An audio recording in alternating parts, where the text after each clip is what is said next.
오늘 말씀은 호세아 8장 1절부터 14절까지입니다. 나팔을 내 입에 댈지어다. 원수가 독수리처럼 여호와의 집에 덮치리니 이는 그들이 내 언약을 어기며 내 율법을 범함이로다. 그들이 장차 내게 부르짖기를 나의 하나님이여 우리 이스라엘이 주를 아나이다 하리라. 이스라엘이 이미 선을 버렸으니 원수가 그를 따를 것이라. 그들이 왕들을 세웠으나 내게서 난 것이 아니며 그들이 지도자들을 세웠으나 내가 모르는 바이며 그들이 또 그 은 금으로 자기를 위하여 우상을 만들었나니 결국은 파괴되고 말리라. 사마리아여 내 송아지는 버려졌느니라. 내 진노가 무리를 향하여 타오르나니 그들이 어느 때에야 무지하겠느냐. 이것은 이스라엘에서 나고 장인이 만든 것이라. 참 신이 아니니 사마리아의 송아지가 산산조각이 나리라. 그들이 바람을 심고 광풍을 거둘 것이라. 심은 것이 줄기가 없으며 이삭은 열매를 맺지 못할 것이요 혹시 맺을지라도 이방 사람이 삼키리라. 이스라엘은 이미 삼켜졌은즉 이제 여러 나라 가운데 있는 것이 즐겨 쓰지 아니하는 그릇 같도다.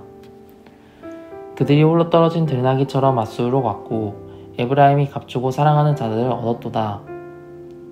그들이 여러 나라에게 값을 주었을지라도 이제 내가 그들을 모으리니 그들은 지도자들의 임금이 지어준 짐으로 말미암아 쇠하기 시작하리라. 에브라임은 죄를 위하여 제단을 많이 만들더니 그 제단이 그에게 범죄하게 하는 것이 되었도다. 내가 그를 위하여 내 율법을 망가지로 기록하였으나 그들은 이상한 것으로 여기도다.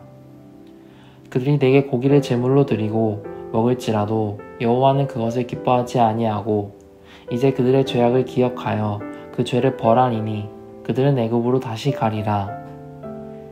이스라엘은 자기를 지으신 이를 잊어버리고 왕궁들을 세웠으며 유다는 견고한 성읍들을 많이 쌓았으나 내가 그 성읍들에 불을 보내어 그 성들을 삼키게 하리라. 아멘.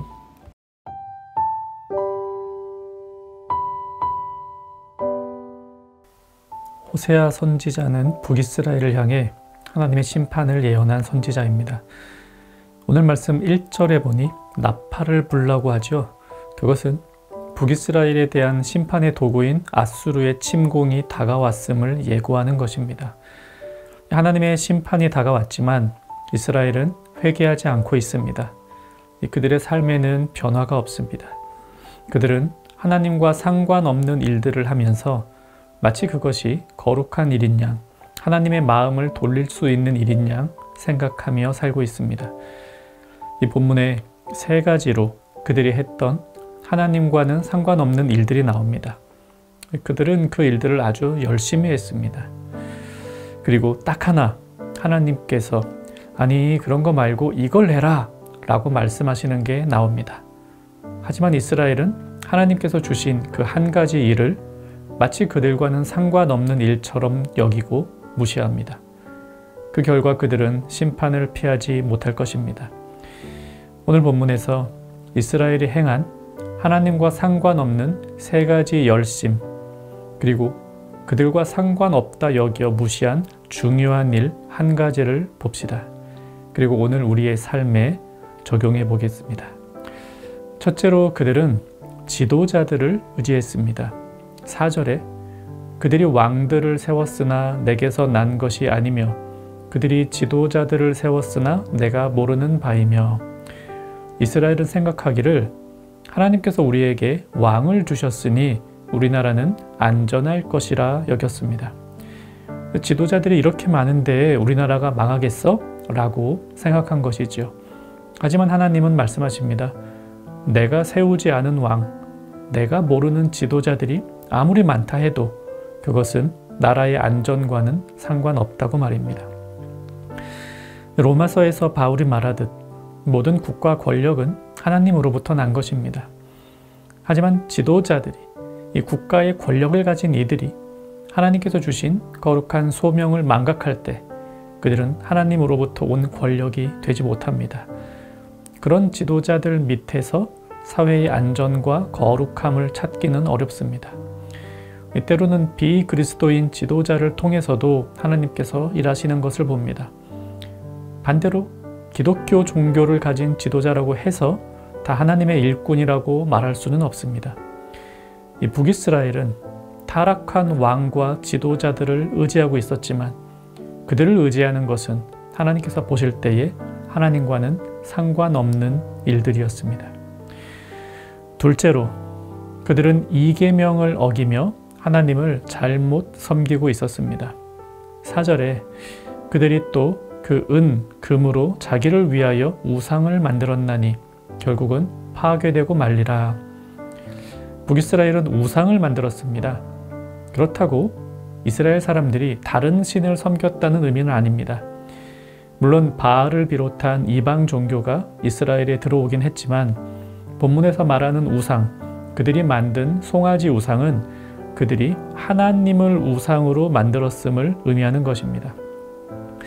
1계명에서 하나님은 하나님 외에 다른 신을 섬기지 말라고 하셨습니다. 2계명에서는 하나님을 어떠한 형상으로도 만들지 말라고 하셨습니다. 지금 이스라엘이 어기고 있는 것은 두 번째 계명입니다.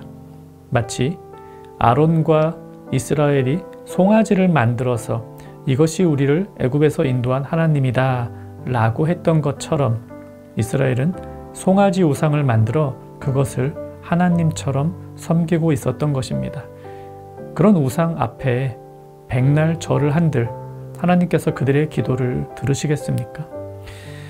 오늘날 우리는 하나님을 우상으로 만들지는 않지만 교회당을 신성시한다거나 예수님의 그림 혹은 조각상 등을 신성시하는 것, 이런 모든 우상 숭배의 마음에서 확실하게 멀어져야 하겠습니다. 이 집에 성경 말씀을 액자로 걸어 놓을 수도 있고 십자가 목걸이를 하고 다닐 수도 있지만 그런다 해서 하나님을 더 잘 모시고 있다고 착각해서는 안 됩니다. 아무 문제가 없는 십자가 목걸이와 성구 액자가 우리의 우상이 되어서는 안 되겠죠. 셋째로 이스라엘이 행한 하나님과 상관없는 열심은 그들의 종교적 열심입니다. 11절에 에브라임은 죄를 위하여 제단을 많이 만들더니 그 제단이 그에게 범죄하게 하는 것이 되었도다. 그들은 하나님 앞에서 죄를 회개하는 제사를 드리기 위해 제단을 만들었습니다. 많이 만들었다고 합니다. 하지만 하나님이 원하시는 방법이 아닌 다른 방식으로, 그리고 하나님을 향한 경외심이 없는 제사를 하나님께서 받으실 리가 만무합니다. 눈에 보이지 않는 하나님을 섬기는 우리는 내가 지정한 어떤 종교 행위, 곧 내가 정한 어떤 기도의 기한들, 또 내가 선호하는 특정한 신앙의 행위 등을 절대시해서는 안 됩니다. 내가 이런 기간 동안 빠지지 않고 기도하면, 내가 이렇게 행동하면, 혹은 내가 이것을 해내면 하나님께서 기뻐하실 것이다 생각할 수는 없습니다. 눈에 보이는 송아지나 내가 정한 기간이나 내가 정한 행동들이 모두 하나님과 상관없는 우상이 될 수 있습니다. 하나님을 섬기려면 말씀을 통해 하나님께서 우리에게 주신 방법대로 그분을 섬겨야 됩니다. 공예배와 교회 지체들 안에서의 거룩한 교제, 그리고 겸손하게 말씀과 기도로 하나님을 만나는 개인 경건을 갖추어야 하겠습니다. 이렇듯 하나님과 상관없는 세 가지 열심을 냈던 이스라엘에게 하나님께서는 이렇게 말씀하십니다. 12절입니다. 내가 그를 위하여 내 율법을 10,000가지로 기록하였으나 그들은 이상한 것으로 여기도다. 정말 그들이 신경 썼어야 하는 것은 하나님의 율법을 지키는 일이었습니다.